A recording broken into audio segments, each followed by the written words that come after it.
In 3, 2, 1. It's Switch Radio. It's Friday afternoon, and we've got our guest with us today. You may well have seen him on things like This Morning and BBC Breakfast News, Loose Women. He is an etiquette expert, and because basically we are now watching TV a lot more during lockdown, 61% more people have been watching TV during the pandemic and during lockdown. So William's here to tell us about the have and have-nots because it's William Hanson, and we've got a lot of bad habits, haven't we, William?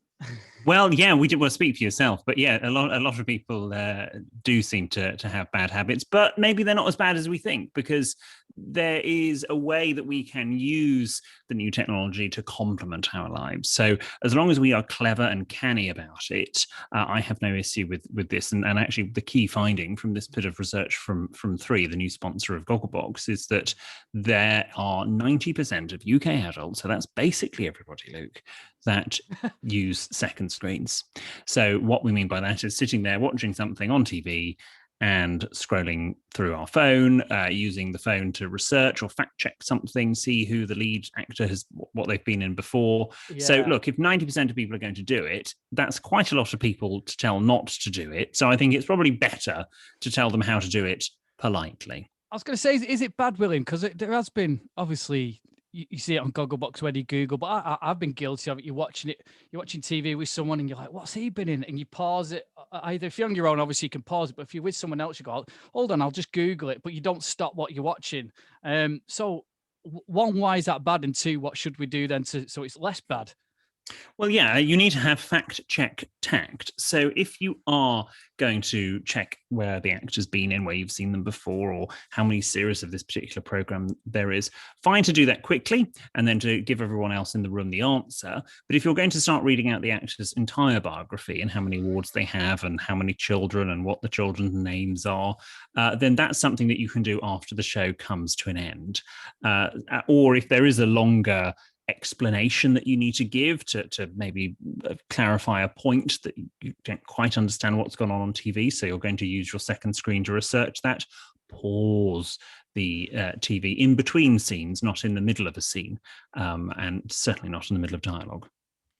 No, absolutely not. And I must admit, one of my annoying habits is I'm absolutely rubbish at poker facing. So if I've seen something and somebody else hasn't, it's really difficult for me to stop myself from going, this bit's really good, you got to watch this. yeah, you see, I mean, that always backfires. I was thinking of a story that have been, I think it was 2011, and my friends took me to see a very, very popular musical in the West End, and there's something sort of relatively big that happens at the end of Act 1, and they sort of nudged me and went, oh, you ready, you wait for this. And it happened, and I thought, oh, what an anticlimax. Yeah. And I think had I not been told that something was coming out, and I got tense because I thought, oh, maybe there's going to be a big explosion or something's going to jump out at me from the seat, because I'm quite a tense person. But actually it was a bit something and nothing. So I think you've got to be careful with what you do, Luke, and try not to give the game away. Have a poker face. Just let people experience things off their own back. I'll sit on my hands or something like that to do that. But no, it's so in terms of like Gogglebox, obviously we see all the reactions and things like that. Without wanting to discredit the show, would you say a lot of those are real life reactions? Like if you went into randomly put a camera in someone's household without them knowing, and they're watching a scary film or something, do you think you get that same reaction? Oh yes, because I think you do forget that the cameras are there. And it becomes part of everyday life. The bits of TV that I've done over the years, you just sort of, it's having a conversation with the people that are there, and to be successful and authentic. And I think also the British public are fairly well tuned now to working out what is authentic and what is not. I think the British public are quite savvy, which is testament to the success of the show. Absolutely. I mean, in terms of so when you're watching telly, do you not want to be disturbed? So somebody's going, oh yeah, just start chatting about the day, or going, oh, have you seen that? And blah, blah, blah. When they're in the middle of the TV, are you kind of like, we just shut up? Or do you have to pause it and go on, tell me? Like, Well, yeah, I mean, look, if someone's going to sort of use that moment in the middle of a television show to tell you about their day, I mean, that's unfortunate, but it is only TV. You can press pause and come back to it in 5-10 minutes time. And of course, you might be using your second screen to have a chat with someone about how their day was. And that's fine because that's silent and it's not going to ruin it for other people. One of the big things I know I noticed when is one of the quotes that came out when obviously we knew you were getting you on the show is not to look at Twitter. And it's so difficult to try and mute everything, because I've done it in the past where you go on Twitter, or you've got a tweet and you read your notifications, and you go back and it pops into like your what's trending, and obviously that show's trending, and you're thinking, oh, I really want to click on it, or you know something's going to happen in that show or on that character. The fact it's trending in like the top 5.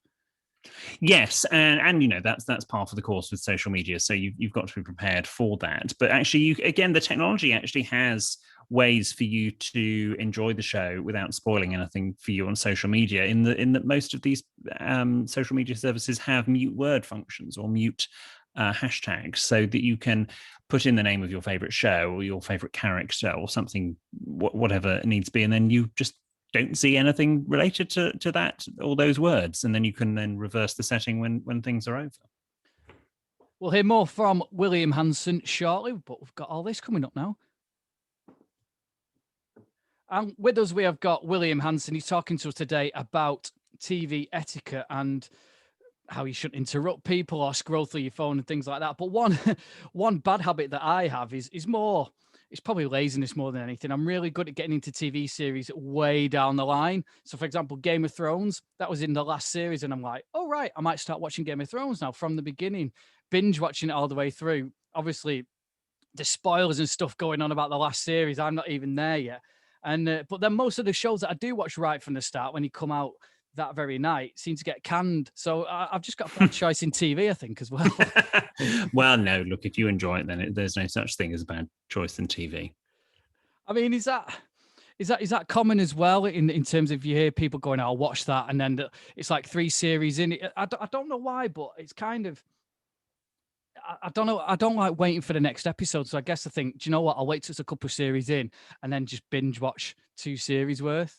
Yes, and that's a very contemporary approach, because 10 years ago you wouldn't have been able to have done that. The way we consume television has changed, and so the etiquette changes, and that's one of the things I always enjoy. So when for example, in this instance where I've been writing this etiquette guide for second screening for 3, that's what I enjoy the most, is sort of finding a way to work out how to live in the here and now, but do it in a civil, courteous way. And go on then, William, tell us, what TV shows have you been binging any during lockdown? Have I been binging any during that? I'm not great for contemporary TV shows. I like things that normally aren't on anymore, and I like rewatching things. So lots of 1970s, 80s, and 90s sitcoms. That's my particular favourite. But actually, shows like Gogglebox are good for me, because I can sort of keep up to date with what's going on, but I don't need to watch all of the shows, but I can just see little clips. Absolutely, yeah. And you don't go on the phone, do you, during you're watching these comedy shows, do you? Sometimes I do second screen if I need to check something. And often with these comedy shows, because I have watched them a million times, I will be able to quote them back at you. So I'm perhaps watching them in a different way from if I was watching something for the first time. Brilliant. Well, William, thank you. It's been a pleasure, and you've opened my eyes, and I'll try and take some of your tips on board. But thanks very much for joining us. A pleasure, Luke.